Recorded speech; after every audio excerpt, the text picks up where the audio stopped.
La technique des truands pour utiliser vos données bancaires a évolué. Le skimming, c'est-à-dire en quelque sorte scanner votre carte de banque au distributeur, n'existe quasi plus.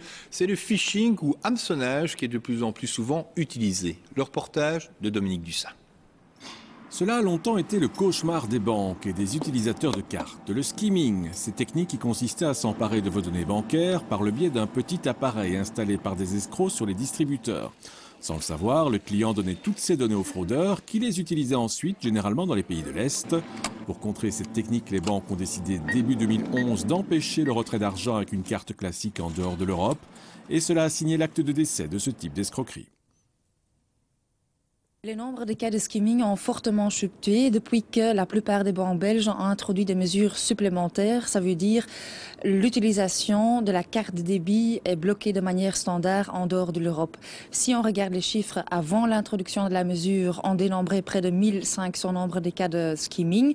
Maintenant, ce nombre a chuté. Pour l'année 2012, on a dénombré que 9 cas de skimming. Fini donc le skimming, mais ce dernier cède la place au phishing. Cette fois-ci, les escrocs ne se fatiguent plus, ils restent chez eux et vident les comptes des victimes par Internet. Lorsque les adeptes du home banking effectuent une opération sur Internet, ils peuvent être abusés par de faux messages de leur banque, sous forme de fausses pages d'accueil, voire de mails ou de coups de téléphone. Tous les moyens sont bons pour vous arracher vos données bancaires et vos codes. Quelques 2000 Belges en ont été victimes en 2011 et beaucoup plus en 2012, même si les chiffres précis ne sont pas encore connus. Que se passe-t-il lorsqu'on a ainsi donné involontairement ces données à un escroc? En fait, ce sont les mêmes garanties qui entrent en jeu. Sauf négligence grave, les victimes de phishing seront remboursées.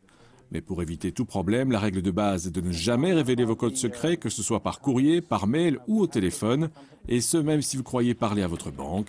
Celle-ci ne demande jamais ce genre de renseignements, et vous avez donc affaire à un escroc. Prudence, comme on dit. Et puis les chutes de neige sont attendues ce soir.